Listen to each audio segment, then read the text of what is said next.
हर हर महादेव। ओम नमः शिवाय। प्यारे भक्तों, आज आप सभी श्रवण करेंगे मंगल प्रदोष व्रत कथा। भक्तों, जब प्रदोष व्रत मंगलवार को आता है तो यह मंगल प्रदोष कहलाता है और इस दिन व्रत एवं पूजन करने से मंगल ग्रह की पीड़ा दूर होती है और भगवान शिव शीघ्र प्रसन्न होते हैं। भक्तों, मंगलवार को प्रदोष व्रत करने से कुंडली की मांगलिक दोष, भूमि विवाद, शत्रु बाधा और क्रोध की समस्याएं शांत होती है। इस दिन व्रत रखने और संध्या काल में शिव जी का पूजन करने से धन में वृद्धि, आरोग्यता, संतान सुख और परिवार में मंगल कार्य होते हैं। जिनकी कुंडली में यह ग्रह कष्टकारी है, वे मंगल प्रदोष व्रत करें तो उन्हें ग्रहों की अशुभता से मुक्ति मिलती है। भक्तों, इस दिन संध्या समय शिव जी के साथ माता पार्वती का पूजन करने से वैवाहिक जीवन सुखमय होता है और वैभव की प्राप्ति होती है।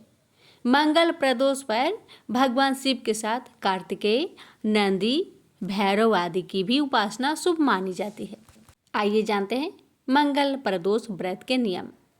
भक्तों, इस दिन दिन भर फलहार और संयम रखकर संध्या समय शिव पूजन करें।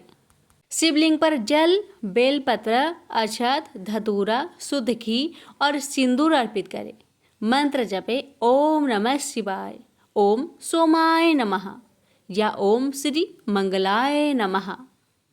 दीपक जलाए, आरती कर व्रत कथा सुने और मंगल कामना करें। अब आइए श्रवण करते हैं मंगल प्रदोष व्रत कथा। बहुत समय पहले की बात है। किसी गांव में एक बुढ़िया रहती थी। वह मंगल देव को अपना इष्ट मानती थी। मंगलवार के दिन वह ना तो घर लिपती थी और ना ही धरती खोदा करती थी। हर मंगलवार को वह मंगल देव का व्रत रखती थी।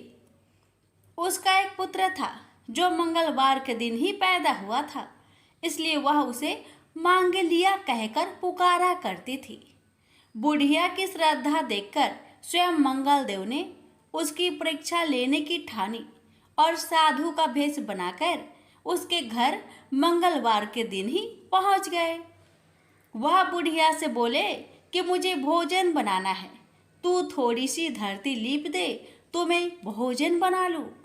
बुढ़िया ने कहा कि महाराज, मैं मंगलवार की व्रती हूँ, मैं आज के दिन धरती नहीं लिपती, मैं जल का छिड़काव कर देती हूँ, आप उस पर भोजन बना ले। उसकी बात सुन साधु ने हठ पकड़ ली कि मैं तो लिपी हुई धरती पर ही भोजन बनाता हूँ।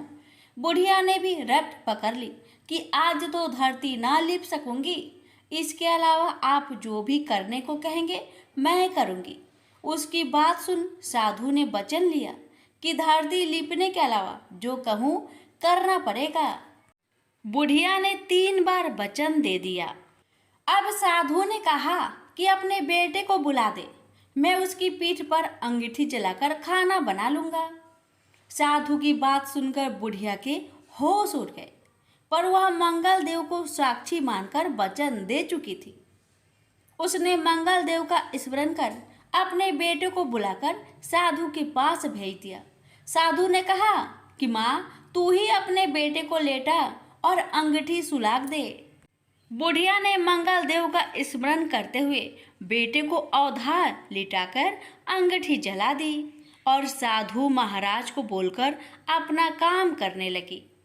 जब साधु महाराज का खाना बन गया तब उन्होंने बुढ़िया को आवाज दी और कहा कि अपने बेटे को बुला दे, वो भी भोग ले लेगा। बुढ़िया ने हैरान होकर कहा कि महाराज, अभी तो आपने उसकी पीठ पर खाना बनाया है, अब वह कहाँ से आएगा? आप कृपया भोजन ग्रहण करें और जहाँ जाना हो जाए, मुझे और दुखी ना करे। साधु ने हठ पकड़ ली कि अपने बेटे को आवाज दे। साधु की बात सुन बुढ़िया ने जैसे ही कहा, मांग लिया, ओ मांग लिया, उसका बेटा दौड़ता हुआ आ गया। बेटे को देखकर बुढ़िया चकित रह गई। तब साधु महाराज ने कहा, माँ, तेरा व्रत सफल हो गया। सूत जी बोले, मंगल प्रदोष व्रत से शंकर, हनुमान भी रुद्र हैं और पार्वती जी इसी तरह भक्तों को साक्षात दर्शन दे कृतार्थ करते हैं। प्रेम से बोलिए हर हर महादेव, माता पार्वती की जय। अब आइए सुनते हैं दूसरी कथा। भक्तों, भगवान शिव और पार्वती के 2 पुत्र थे, एक कार्तिक और दूसरा गणेश। दोनों ही अपने गुणों में निपुण और एक से बढ़कर एक थे। एक दिन दोनों भाइयों में इस बात की बहस हो गई कि बड़ा कौन है। अपने बुद्धि और पराक्रम से दोनों एक दूसरे के तर्क और ताकत को काटने जा रहे थे। देवों ने यह देखा तो उन्हें लगा कि इस झगड़े का तो कोई अंत ही नहीं। उन्होंने दोनों भाइयों से अनुरोध किया कि वह अपने माता पिता यानी शिव और पार्वती जी के पास जाए, वही इस समस्या का समाधान कर सकेंगे। देवों का यह सुझाव मानकर कार्तिक और गणेश जी अपने माता पिता के पास चल दिए। जब शिव जी और पार्वती जी ने इस दुविधा को सुना कि कार्तिक और गणेश जी में बड़ा कौन है, तो पहले मुस्कुराए और फिर दोनों भाइयों के बीच में एक प्रतियोगिता रखी। उन्होंने कहा कि जो इस ब्रह्मांड का 3 चक्कर लगाकर सबसे पहले वापस आएगा, वही दोनों में से बड़ा होगा। दोनों भाइयों ने इस शर्त को मान लिया और निकल पड़े चक्कर लगाने।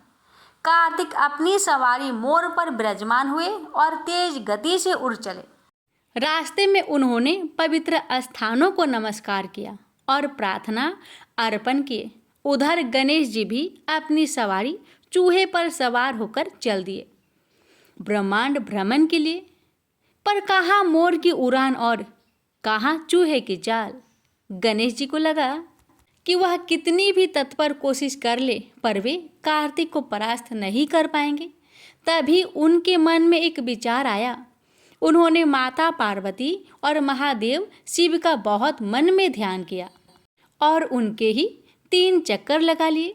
जब माता पिता ने इसका अर्थ पूछा तो उन्होंने कहा कि सारा ब्रह्मांड तो महादेव शिव और माता पार्वती में ही समाया हुआ है, अतः अगर सच्चे मन से ध्यान करके उन्हीं का चक्कर लगा लिया जाए तो वह पूरे ब्रह्मांड के चक्कर के बराबर है।